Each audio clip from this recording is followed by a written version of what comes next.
Hello everyone. Thank you for always following my channel. The narrator's voice begins, warm and steady, carrying the intimacy of a fireside story.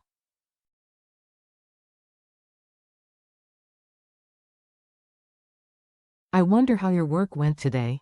Tonight, I will tell you about a reunion long in the making, the return of James and Tudave.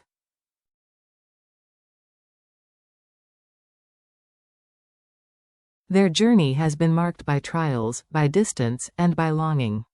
But after so much time apart, they are finally together again.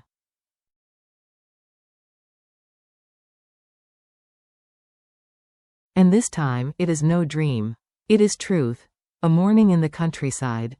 In the humble bamboo house nestled deep within the countryside, the soft morning light seeped through the woven fences, dappling the earthen courtyard where T. Dyke and little Nee began their day.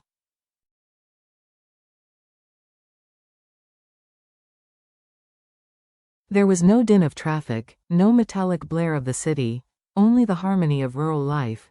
The birds weaving songs in the treetops, the rustling of banana leaves in the breeze, and the occasional crackle of firewood in the outdoor stove.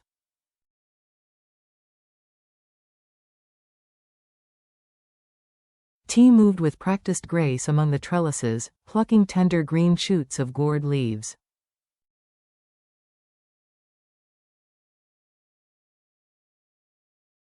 Her hands, though quick and efficient, were tender, as though each sprout she touched carried a heartbeat of its own.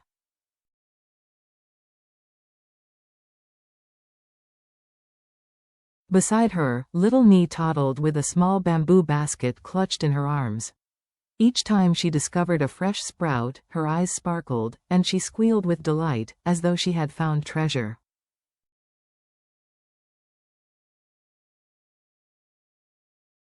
The vegetable trellis was shaded under a mesh netting, leaves thick and lush, casting a cool emerald glow upon their laughter.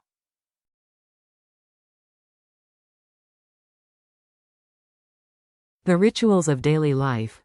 Once the basket was full, T led the child toward the clay water tank at the edge of the garden.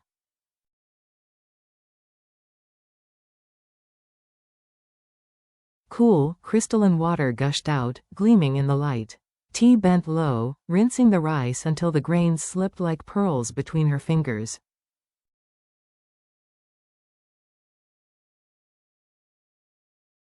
Nee leaned close, eager to help, giggling as droplets splashed her round cheeks. T chuckled at the child's excitement, shaking her head but letting her join in the work.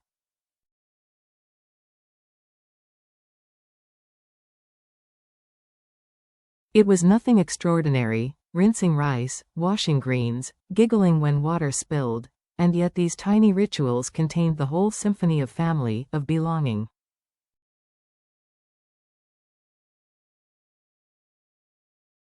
In another corner of the yard, Nee skipped toward the chicken coop with a basket of grain almost too big for her.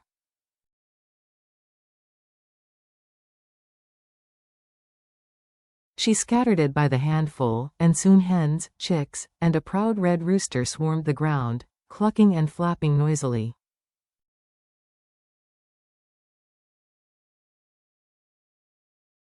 Her laughter rang out bright and clear, mingling with the rustling wings and tiny feet against the dirt, a rustic symphony of joy.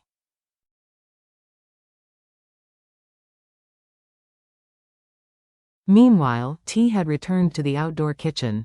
She placed more wood into the fire, the flames leaping higher, casting warmth across the yard while curls of blue smoke unfurled lazily into the air.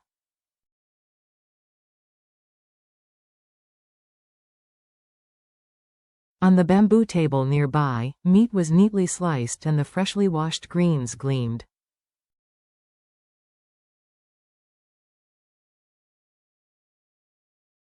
She stirred the pan with quick motions, garlic sizzling, its aroma drifting beyond the fence, into the fields.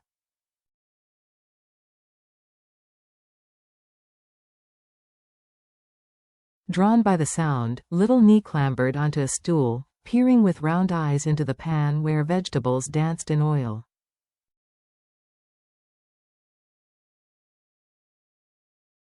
Soon, the meal was ready. steaming bowls of white rice, stir-fried greens glistening bright, and a plate of savory braised meat.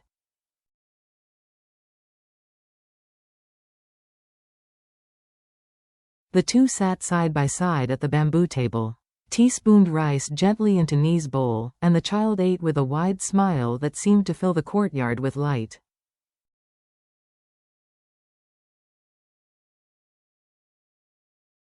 There was no grandeur in their meal, no feast, no ceremony, only the fragrance of rice, the sweetness of greens, the tenderness of food grown and cooked by their own hands.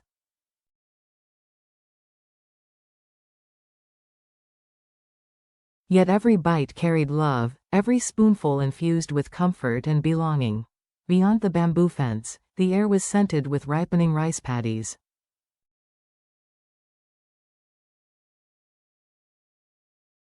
Cicadas droned in the trees. A rooster crowed far off. It was the countryside's quiet poetry, happiness in its simplest, truest form.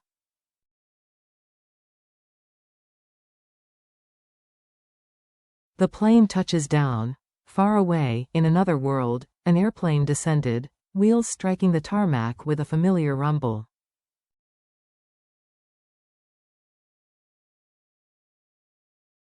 James sat by the window, his gaze fixed on the land below. Inside him churned anticipation, warmth, and an ache so profound it had become almost physical.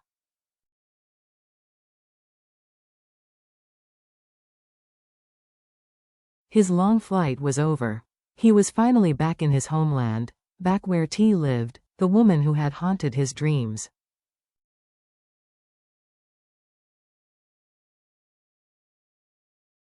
As he walked through the airport, his suitcase trailed behind him. His tall frame radiated confidence, but his eyes betrayed impatience.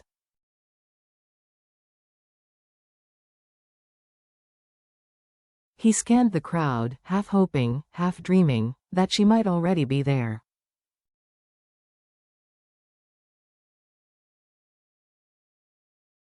But James knew the true joy was waiting elsewhere, and so he wasted no time, preparing to return.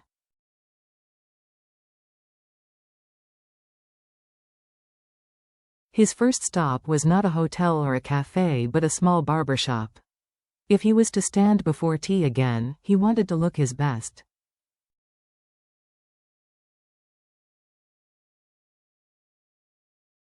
As scissors snipped away months of travel-worn hair, James's thoughts drifted. He pictured her hands plucking vegetables, her gentle voice humming through the house, her smile soft as morning light.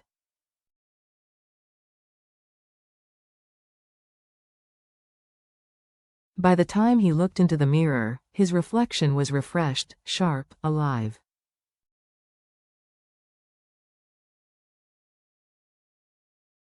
He nodded to himself, inhaling a steady breath as though gathering courage for what lay ahead.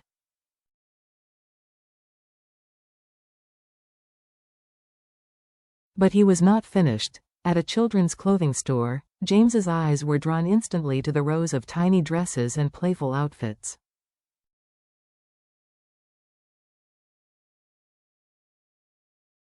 He chose carefully, a floral frock, a bright top, a warm little jacket. With each choice, he pictured Ni's laughter, her eyes widening with joy.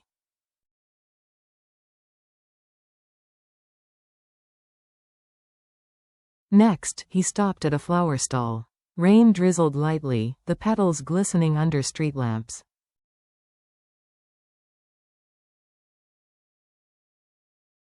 He chose a bouquet of red and pink roses, tied with green leaves, vivid, alive, resilient, like T herself.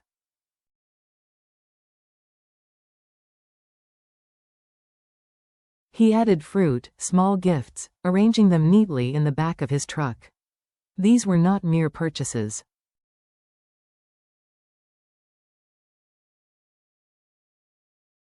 They were promises in physical form, fragments of his longing made tangible, the road home.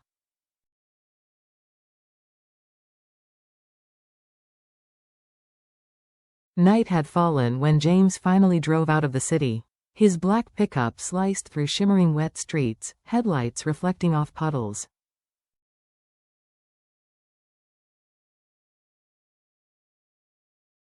On the seat beside him lay the bouquet, its fragrance filling the cab, mingling with the faint scent of children's clothes.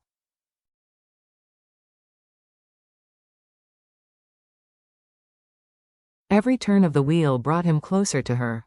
The bamboo fence, the smoke rising from the kitchen.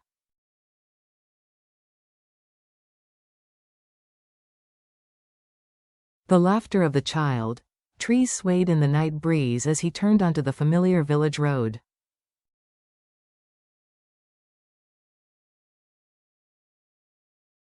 Warm light spilled from scattered homes along the way. His hands tightened on the steering wheel.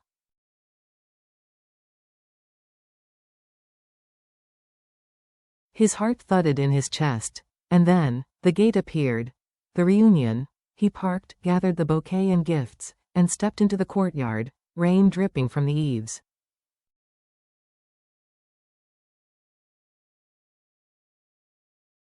T saw him first. For one breathless moment, she froze, her eyes wide. Then, like a dam breaking, she rushed forward, hair tumbling, tears already streaming.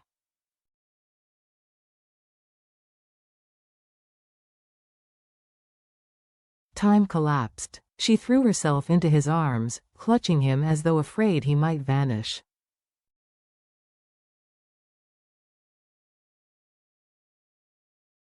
James held her tightly, inhaling her presence, grounding himself in the reality of her warmth.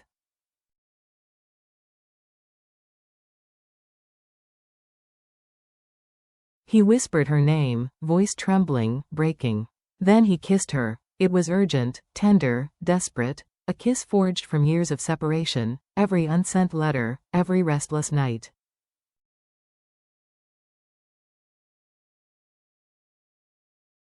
T, shy at first, yielded, returning his kiss with eyes shining wet with unrestrained joy.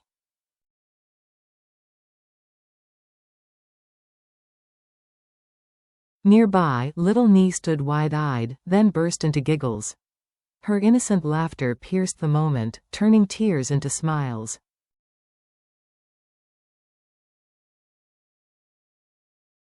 She tugged at James's sleeve with her tiny hand.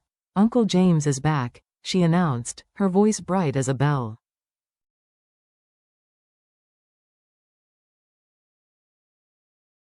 A family whole again. The three gathered around the bamboo table, the bouquet resting in one corner, its fragrance mingling with the smoky night.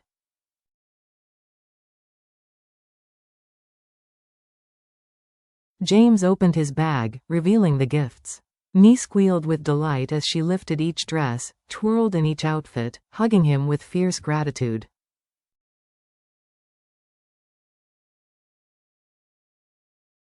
T watched silently, her heart overflowing. She knew these were not just presents.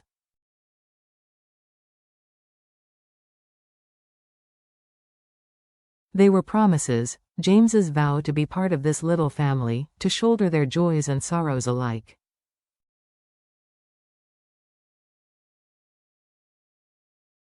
They ate together, laughed together, filling the home with a joy that eclipsed storms, silence, and years of absence.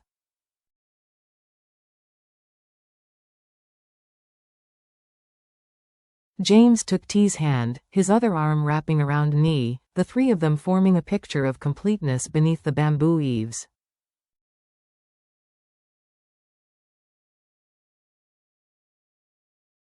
In that moment, the long road of separation ended. Love had found its way home.